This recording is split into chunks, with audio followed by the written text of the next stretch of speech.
Que feriez-vous si vous étiez kidnappé et retenu en captivité? C'est certainement une question difficile à répondre, car la situation est extrêmement traumatisante et désespérée. Dans cette histoire, nous allons explorer précisément ce thème, en suivant l'expérience d'un personnage qui a été kidnappé et a dû trouver la force de survivre dans un environnement hostile et inconnu. N'oubliez pas de liker et de vous abonner à notre chaîne pour être toujours informé lorsque nous publions une nouvelle vidéo. C'est parti pour notre histoire. Chapitre 1, le kidnapping. John était concentré sur son travail, écrivant sur son ordinateur, lorsqu'il entendit un bruit étrange venant de l'extérieur. Il se leva et alla jusqu'à la fenêtre pour voir ce qui se passait. C'est alors qu'il vit un homme portant un masque noir et tenant une arme. Avant que John ne puisse réagir, l'homme a envahi sa maison et l'a pris en otage. John a tenté de négocier, mais le kidnappeur était déterminé à l'emmener sur une île isolée où il serait retenu en captivité jusqu'à ce qu'il écrive une histoire pour lui seul. John a été emmené sur un bateau, attaché et aveuglé. Il a essayé de résister, mais c'était impossible.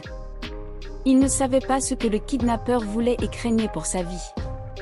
Alors que le bateau s'éloignait de la côte, John essayait d'écouter toutes les informations qui pourraient l'aider à s'échapper.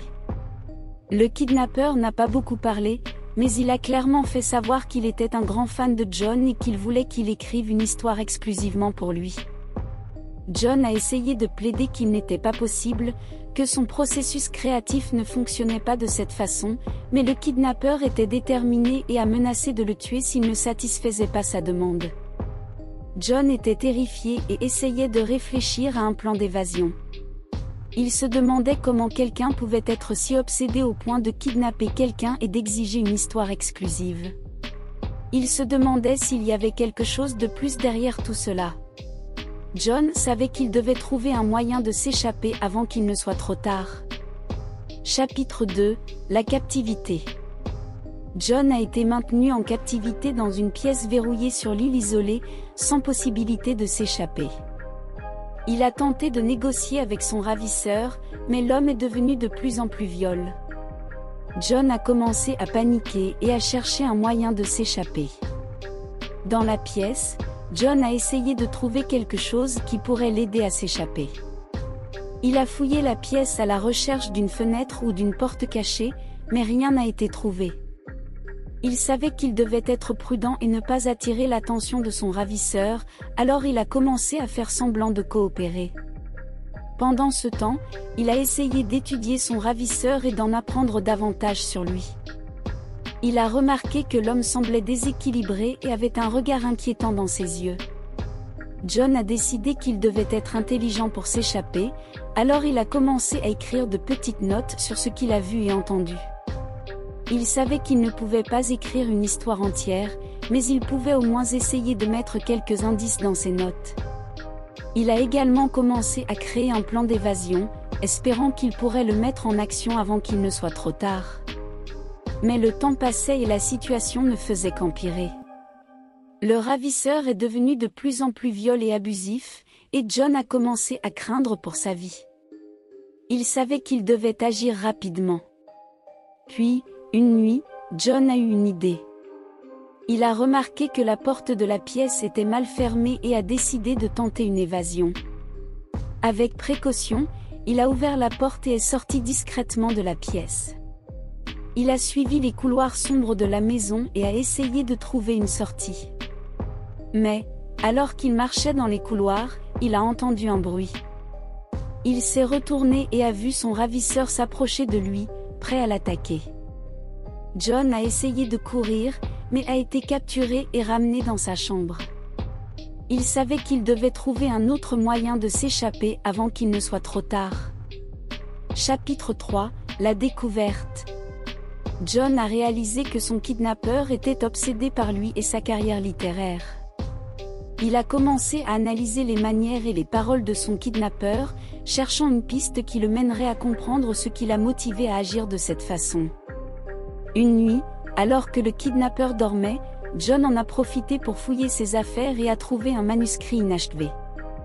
Il a réalisé que c'était une histoire écrite par le kidnappeur lui-même et il était curieux d'en savoir plus. John a commencé à lire l'histoire et a été surpris de découvrir qu'elle était très bien écrite, bien qu'elle soit clairement inspirée de sa propre écriture. L'histoire avait une intrigue complexe et des personnages bien construits, mais il manquait encore quelque chose pour la rendre unique. C'est alors que John a eu une idée. Il a réalisé qu'il pourrait utiliser sa propre expérience pour aider le kidnappeur à terminer l'histoire. Il a commencé à donner des conseils au kidnappeur sur la façon d'améliorer l'intrigue et les personnages, et a même offert quelques suggestions pour la fin de l'histoire. Avec le temps, le kidnappeur a commencé à avoir confiance en John et à le prendre plus au sérieux. Ils ont passé des heures à discuter de l'histoire et petit à petit, John a commencé à remarquer que le kidnappeur devenait moins agressif. Puis, une nuit, alors qu'ils discutaient de l'histoire, John a remarqué que le kidnappeur avait laissé la clé de la chambre sur la table. Il a vu l'opportunité parfaite pour s'échapper et a décidé d'agir. John a pris la clé, a ouvert la porte de la chambre et est sorti silencieusement de la maison. Il a commencé à courir sur l'île, cherchant un moyen de s'échapper et enfin d'être libre.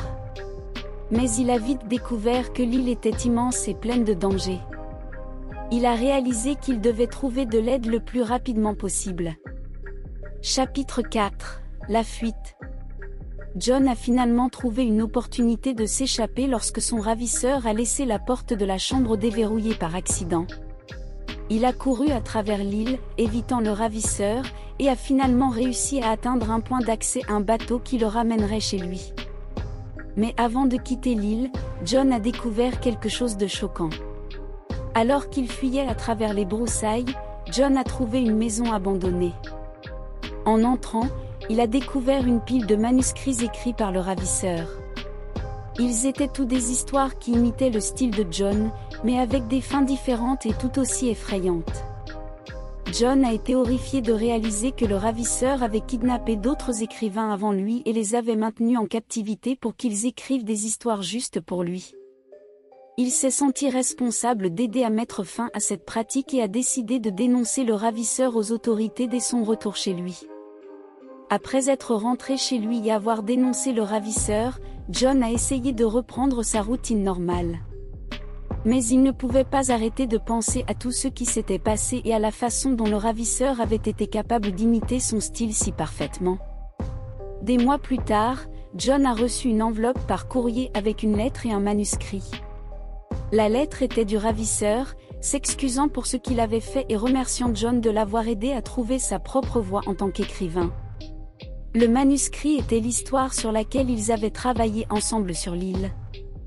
Mais la fin était complètement différente de celle que John avait suggérée. C'était une fin choquante et surprenante qui a laissé John sans voix. John a réalisé que le ravisseur avait trouvé sa propre voie en tant qu'écrivain et que, d'une certaine manière, il avait été une influence positive dans sa vie. Mais il a également réalisé qu'il ne voulait plus jamais vivre une expérience aussi traumatisante et a décidé d'être plus prudent avec les fans obsessionnels à l'avenir. Réflexion. Une réflexion importante que nous pouvons tirer de cette histoire est l'importance d'être prêt à faire face à des situations d'extrême, telles qu'un enlèvement. Il est important de réfléchir à des stratégies pour essayer de rester calme et de maintenir la lucidité pour chercher des opportunités de s'échapper ou de communiquer avec le monde extérieur.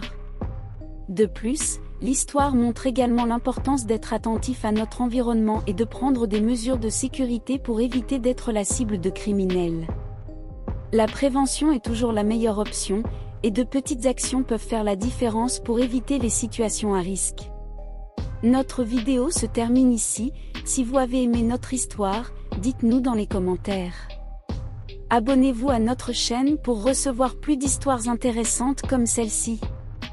De plus, si vous avez des suggestions de thèmes pour de futures vidéos, nous serons heureux de les écouter et de les considérer. Merci d'avoir regardé et à bientôt.